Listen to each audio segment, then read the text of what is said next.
Okay, fine. Give me your book. Give me this Quran or whatever it is that you're reading, your moon and stars worshiping book. The guy was like, whoa, Assalamu alaikum, sister. Let's get a scarf on you if you want a tour. So I was like, okay, this is hilarious because I've always thought Muslims are crazy people. تتحدث هذه السيدة عن قصة تحولها من المسيحية إلى الإسلام، حيث أنها كانت مسيحية ملتزمة تعمل في مجال الإنتاج الفني، وكان يعمل معها زميل مسلم تحاول إقناعه ليزور الكنيسة، لكنه كان يرفض كل مرة. What brought me to Islam is me trying to convince someone else to become a Christian. So we see how that turned out. So I was living in Hollywood at the time, and I was a production manager for like TV and film, music videos, this and that. And I was very Christian, and I was like teaching Sunday school, all this. And there was a colleague of mine that worked on this HBO show with me, and he was Muslim. And I was trying to convince him that he should come to church with me so he could, see the truth, of course.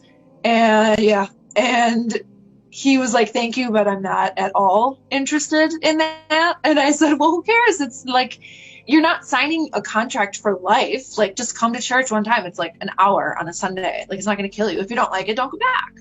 And he was like, yeah, no, I'm not going to do that. And so I was like, what the heck? What has him so stuck on his religion that he won't even come for an hour? مما أثار استغرابها حول الدين الإسلامي، فطلبت منه إعطائها قرآنا وتحدثه أنها ستثبت من خلال نصوصه أنه ليس منطقيا وأن المسيحية هي الدين الصحيح. So I said, all right, listen, I have a Bible and I can quote Bible verses to you all day long, but it doesn't affect you because it's not your book. It's not your verses. It's not your scripture. What do you care? Okay, fine. Give me your book. Give me this Quran or whatever it is that you're reading, your moon and stars worshiping book. And I said, let me read that. And then I'm going to use your text against you to prove to you why none of this makes sense and this is why you should be Christian. That did not go as planned. And soon after, I found myself in a mosque by myself, wandering in with like jeans, ripped jeans, a V-neck t-shirt, flip-flops. And the guy was like, whoa, Assalamu alaikum, sister. Let's get a scarf on you if you want a tour. So I was like, okay. لكن يبدو أن رحلة البحث هذه ستؤدي إلى نتائج مغايرة لما كانت تتوقعه، حيث لمست مدى عظمة الدين الإسلامي من خلال تصفحها لمعاني وحقائق القرآن، وأصبحت تطالع القرآن طوال الوقت أينما حلت، إلى أن قررت في الأخير أن تبتعد عن حياتها وتترك كل شيء. Was just blown away by the truth of this book that I was supposed to be using for research only. And pretty soon I was like, I think I know what I need to do. And this is hilarious because I've always thought Muslims are crazy people. I'm just brainwashed by the news here. And, I didn't know anything about it. I thought they were just doing some like ritual stuff and blah, blah, blah. I didn't know what was going on. And so when I start reading the Quran, I see all these questions that I've had in Christianity for so long. All of them were answered. And I'm like, wait a minute. You guys know about Adam and Eve? You guys know Moses too? What? These are our guys. I'm Christian. These are our dudes. Like, why are you like, you should know about this. How do you guys know? Well, I didn't realize how similar Islam is to Christianity.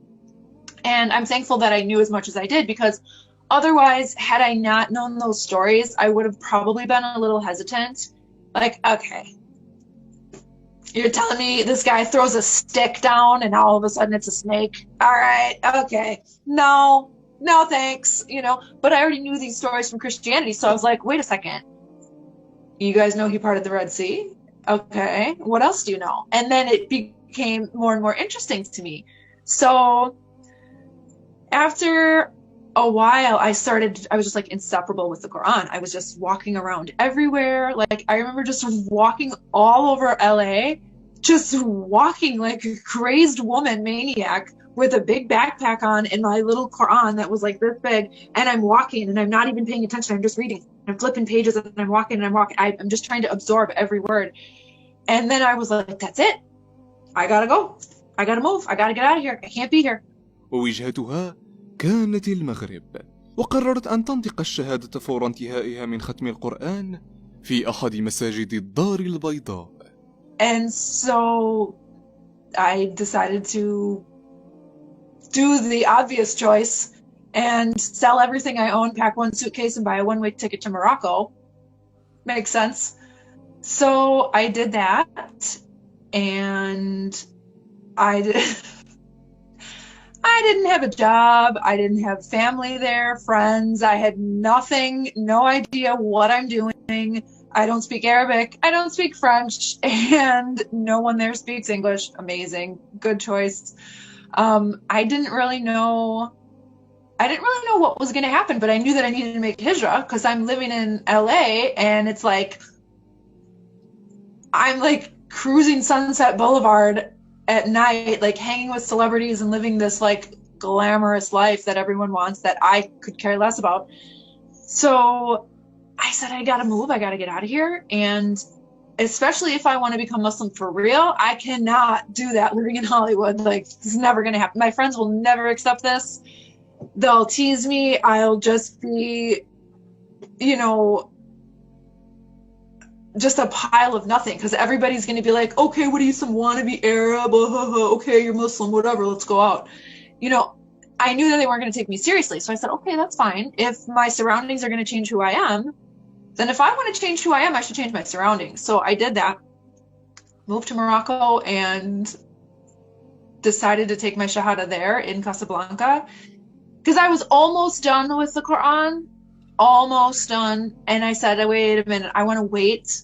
It took me like 2 weeks after I arrived to finish the rest of it, because I was like, everything makes sense, but I don't want to take the Shahada and become Muslim, because I know what a serious decision and life-changing statement that it is. You don't just like undo it and say, no, I was just kidding, I want to be Christian again. I knew that it was something very, very serious. So I said, well, I don't want to have this book that I'm 98% done with, and then I become Muslim, and all of a sudden the last chapter and a half, there's some little like, oh, by the way, this, and this. And then I didn't want to be stuck. So I said, okay, let me finish the whole entire thing, and then I will take my Shahada. So I did that. That was December 31st, 2010. So it's been over a decade now that I'm Muslim, alhamdulillah.